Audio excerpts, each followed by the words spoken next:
Hey everyone, this is Lisa from NYC Go Out. Okay, this is the room that we are filming in today. Real Housewives of Atlanta, season 16, episode 4. They're in day 2 of Grenada. There was a lot happening since last Thursday. It was actually one of the first people to drop it. And Drew Sidora, so if you guys are on Instagram, when I dropped that video about Brit Eady being a no-show, Drew Sidora, she actually liked that video. So it was really surprising to me that Drew Sidora saw my video. I basically said breaking news and Brit Eady, she was a no-show. Then the other breaking news was Brit Eady came out a few hours later, late in the evening or in the afternoon, and she posted on Instagram saying, yeah, by the way, those photos that Kenya put up at her spa, they're actually not me. That's not me.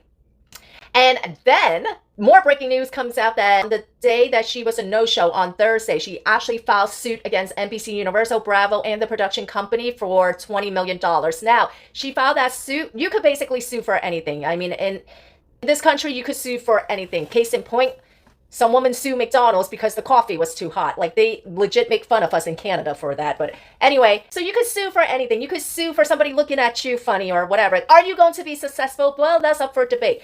Because if you are looking for a settlement and you get a settlement, then I guess you could consider that as something of success, right? I feel very strongly that she saw the writing on the wall. She knew she wasn't going to get a second contract. She filed this lawsuit.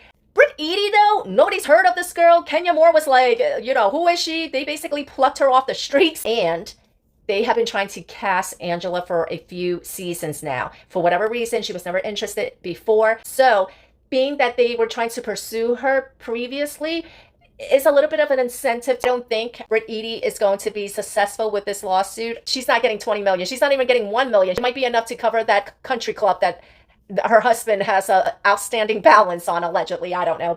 But also, when you make these allegations, the burden of proof is on you. So if she's confident that it's not her in the picture, she better be 100%. Also, a lot of these lawsuits for personal injuries, you have to prove how it has hurt you.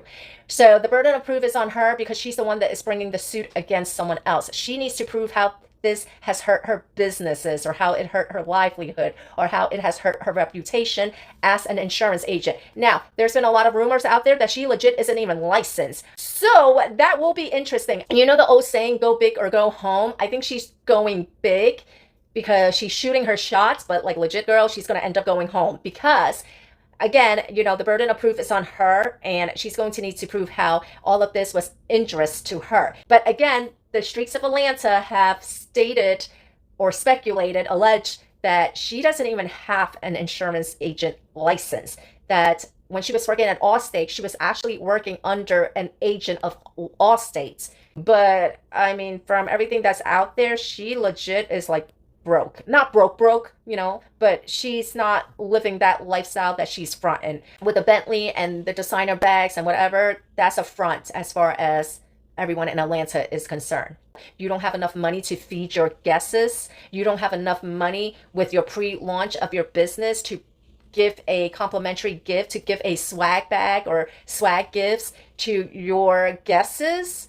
I'm going to assume that she's not going to be able to make an argument that this has affected her livelihood, because it seemed, if anything, that she was basically fronting a lifestyle that she didn't have. In the state of Georgia, they allow you 15 months. You're allowed to work as an insurance agent under a temporary license up to 15 months in the state of Georgia, but you need to be sponsored by a company. Now, if you go onto her LinkedIn profile, that actually jives with what you see, because what you actually see in her profile is that she did not work that long with Allstate. So the streets of Atlanta are saying that she probably worked as a temporary licensed agent, insurance agent under Allstate for that 15 months, but she herself was never licensed. So I don't think she really thought this through. Are you going to be successful? Well, 9 times out of 10, you're not, especially when it comes to entertainment lawsuits. The episode itself, I mean, we kind of already knew where it was heading. There wasn't a lot going on. Drew and Portia, they made up. Everybody is split off. Legit, Charles is doing Angela dirty. I felt so embarrassed for her, and I feel like your wife is calling you. She must have at least at the very least text him and was like, hey, can you pick up, because you're making me look like an asshole in front of these cameras. There's no way that she didn't like at least give him a text on the down low. And him still acting the way that he's acting, like, man, that's, I don't know. I want better for Angela. This is giving Juicy Joe and Teresa. I feel like this is very much a similar situation with Angela and Charles, but like, man, like, he is embarrassing her in front of all these Bravo cameras on national television, and for her to sit there in the confessional and basically just excuse the behavior. I do absolutely believe Angela is coming back, and I do feel that a lot of these housewives of these franchises, you know, after a few seasons, their confidence builds. And hopefully with Angela, you know, when she gets to that level that she wants to be at, if she still wants to be in a relationship with Charles, then, you know, whatever. But maybe she'll decide that she wants more out of her marriage than what Charles is offering her. Anyway, everybody celebrated her anniversary by coming out with a cake. It was a nice scene. I'm glad that they acknowledged her anniversary, because I do think that she was feeling really down about it. Let's talk about Pistol Eady's energy. You know, I'm not a fan of Phaedra, but Phaedra in that Sprinter van, when she was giving advice to Pistol Eady on how to act as a newbie, as a first season cast member, she basically said to her, look, you're making unnecessary enemies. And in her confessional, Phaedra was like, she's sabotaging herself. She's picking unnecessary fights. And in that backseat van conversation, she tells Brit, she's like, you know, you don't need to do all of this. And Brit is like, well, you want me to be fake or whatever? And Phaedra's like, no, you don't need to be fake, but be friendly. You don't need to fight with everybody. And that is the thing. She doesn't like the energy that is given back to her, but she has this energy where she is very aggressive. And the crazy part was, she's like, okay, ladies, let's not act like ghetto hood rats. We're classy ladies and we're wise. Are you kidding me? She is like the most ghetto hood rat there is on that cast member. So it was like really, I thought, crazy that she said that she definitely lacks self-awareness. She's picking a fight with everyone. You can't have a normal conversation with someone like that. You can't criticize someone like that, because any sort of criticism, even constructive criticism, is always a personal attack. When Portia was saying to her, like, listen, or you said you didn't feel supported or whatever, she already automatically had a change in tune, and Portia was like, let's talk in a friendly way and whatever else. And then her and Shamia were going back at it, but like Shamia was feeling some sort of way. I don't know what the hell was going on with Shamia. She seemed to have gotten really offended by the donation. Which, by the way, the Prime Minister of Grenada was there. He was a good-looking guy, a young guy, too. He said he had a 17-year-old son. Then they talked about, like, whether or not he was married, because he didn't have his wedding ring. Now I'm sure the ladies all had, like, went back home and Googled whether the Prime Minister of Grenada was married. Portia was ready to, like, freaking, I don't know, become the First Lady of Grenada. The ladies, they broke off into two separate events. One group went to, like, a waterfall event, and then another group did, like, a cooking demonstration. Brit, she got really drunk, and she threw up outside of the van on the side of the road from the night before, and like she had her top off with like her titties hanging out, and she was just walking around all like whatever, you know. She kept on saying, ladies, you know, we're not in college anymore, we don't need to do shots, that's college, we're behind that, you know, let's not act like hood rats. But you were the one that was taking the shot, so if you feel that way, you didn't need to drink it. And look, I don't drink. And it's not because of anything other than the fact that I can't handle my alcohol. I could drink a Bud Light and I'll be throwing up. So me, I know I can't drink, so I don't drink. If you're someone who is lightweight and you can't handle your alcohol, you're an adult. You don't need to drink. I don't think that anybody was pressuring her to drink. I think that's why, like, Shamia felt a certain way, because she says that to her the next day, like, oh, okay, well, I don't want anyone to say that I'm pressuring them and whatever else. I think she got offended by that. It's crazy that Pistol Eady thinks that everybody else is aggressive, but she doesn't think that she herself is aggressive. Like, we're calling you Pistol Eady for a reason, okay? But anyway, Shamia, she legit lost her luggage. Like, I mean, all of her designer clothes, she was able to borrow something from Portia. She looked beautiful. And then the episode ended with Shamia getting information from her husband about her daughter. Her daughter has a lot of health problems, so I think she had like a fever or something. Something was going on, and she was very upset. All of like the ladies rallied around her to provide support. Brit was like so over the top and performative. I felt like that was really performative, because she was like, I got you, we're sisters, I'm your ride or die, I love you, girl, like, I'm here for you, I'm your village, okay, I fucking love you, I'm your village. way over the top. She was definitely putting it on for the cameras, and then I don't know what the fuck happened, but all of a sudden she took a tequila shot and her boobies came out and she was like with her tongue sticking out. And I don't really know how she's going to argue what she argued for her discrimination case. You know, she's legit like popping her titties out every single chance that she gets.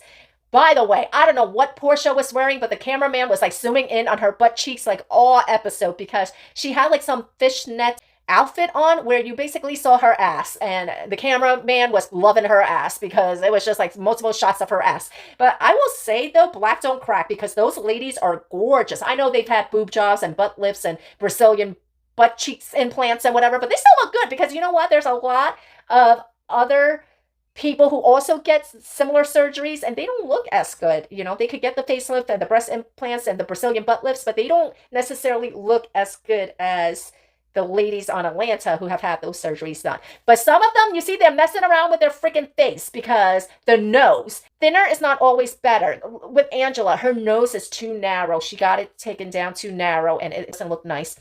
Same thing over there with, what's her face, that Whoville girl. I can't remember what the hell her name is anymore, but over there in New Jersey, same thing with her nose. She's had it done where it's way too narrow and it don't look right. Anyway, that was the episode. I mean, Shamia calls Brit Eady out for being like, you know, tacky. Look, I mean, it's a donation, so you give what you could give. But the consensus is you try to front this lifestyle like you've got a lifestyle like that. You rolling up in a Bentley with a designer bag. You're flaunting it, so the image is that you should present what you're flaunting. And Pedra basically says to her, look, people with our kind of lifestyle status, nothing less than $1,000. She tells her that in the back seat. Now look, Brit Eady gave a roll of toilet paper and $250. $250 is very generous, okay? It's very generous because you even giving $1 is generous. But I think what she was being called out on is basically you're fronting a lifestyle. You're being a fraud. You're being a poser. And I think that is what bothered Shamia. Because if you don't got money like that, just say you don't got money like that. You know, Angela, she's out there like, I'm $2 billion in debt. I need to sell these damn houses. The ladies, I feel, would have been more appreciative of your $250. I couldn't bring my diamonds here, so I'm wearing my tribal stuff instead. And I think that was the thing, that it's like this poser energy, right? If your situation says that you're only able to afford a budget where you're having a cocktail hour, that's fine. You could have had an event in your backyard like Kelly did and served chicken waffles or whatever the hell it was that Kelly served. You could have had it in your house like Cynthia did. Cynthia had her barbecue. You could have had your event where it was just the castmates like Angela did. And look, the place where Angela had it, people were like, yo, that place is like, you know, you need to lock your doors and, you know, it's kind of like the shady part of town. I don't know. I've never been to that part of Georgia. I lived in Georgia. I lived into like that area. But look, Angela, she hosted what she could afford. And she did it for only the cast members so that nobody was like legit freaking coming after her with like an outstanding bill or whatever. She's not being smart. She's fronting for appearances. And that's why she's getting dragged. Because Angela's event was lovely. Kelly's event was lovely. She was serving chicken waffles. Brit Eady, she has nobody to blame but herself for being dragged. Because nobody says that you needed to go to a country club. Nobody said that you needed to invite all these people. You wanted to invite all these people. You wanted to get your name out there. Now you also have a $10,000 outstanding bill from the country club, allegedly. And you also have this $1,750 outstanding bill from your event decorator. That's what she's claiming anyway. So that's the episode. What did you guys think? I mean, oh, Jesus. Do you feel like Kenya's vindicated? Especially since she's saying like, well, that's not even me in the pictures. I mean, like, girl, if that's not even you in the pictures, then like, I don't even know. Like at this point, like Kenya got suspended for nothing. But like, you know, whatever. She is definitely probably like the worst casting choice in history. Actually, no. What about that couple? You remember when there was the Real Housewives of DC? Oh my God, what about that crazy ass couple that legit broke into the Obama White House when they were having a steak dinner for, I think, the Prime Minister of India or something? They legit See, that is fucking crazy. These Looney Tunes actually broke into a White House formal event. How the fuck did that happen? Anyway. Okay, maybe she's not as bad as that couple. I don't know. It's a toss between those two. What do you think was worse? I can't remember what her name was though. You guys remember her name? Well, anyway, who do you think is worse? Pistol Eady or that couple? Because legit, that couple was like cringe as fuck. Anyway, that's the recap, guys. Let me know what you think. And don't forget to hit the like, follow, subscribe, leave me a comment, and all that good jazz. I'll check you out next time. Bye.